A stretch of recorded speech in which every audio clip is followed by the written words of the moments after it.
A big reaction to our story last week on a bracelet said to give anyone who wears it power and balance.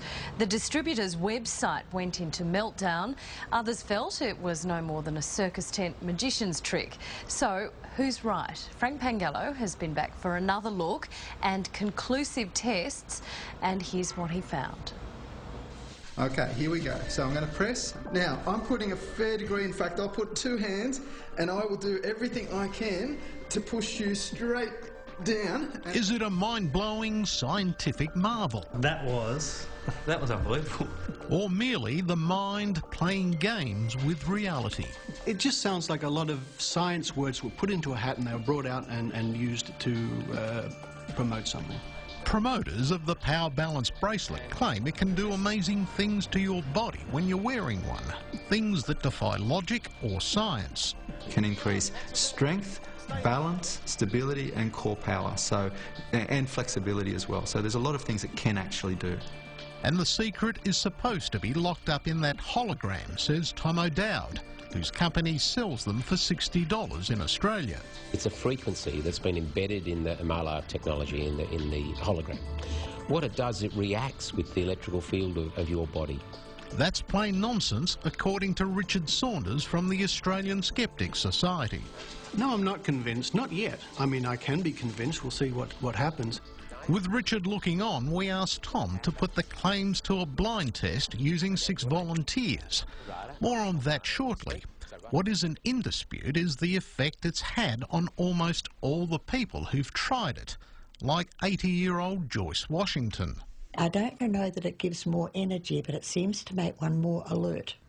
Melbourne chiropractor Dr. Matt Bateman has tried it on hundreds of his patients, even staking his reputation on it. Hold. Now, do you feel stronger? Okay, I'm putting a lot more pressure in there. There's only so much you can fake. I'm not faking 500% increased strength and stability, which is what I felt when I first did the test. I can't fake that.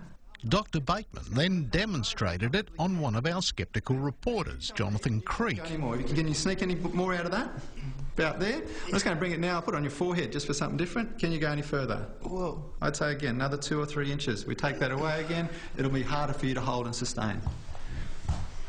That's a freak. So on to our tests. Tom carried out his usual balance and strength routines, using a card embedded with that hologram, then with the bracelet. All 6 reported a positive reaction, that is, when they could see it. Yeah, that was working all right on you. Okay.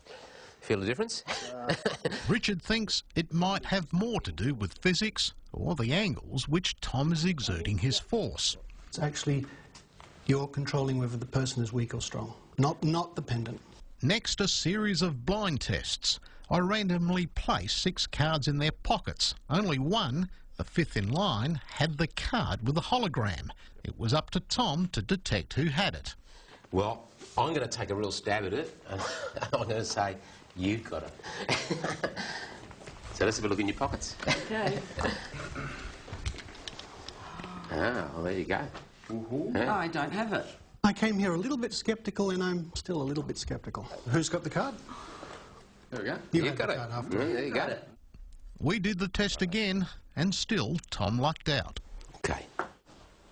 All right. Well, my guess is John. It's you this time. There you go. And the people who sincerely had it were weak. So that would show that the hologram has no effect on anybody's strength. Then the same blind and random experiment using the bracelets. Tom bombed again. When Tom knew who had a hologram, we got positive or negative results 100% of the time. As soon as Tom didn't know where the hologram was, then I'm afraid it was only failure. So I suspect it was Tom, even if he didn't realise it, altering the test. Mind over matter, perhaps.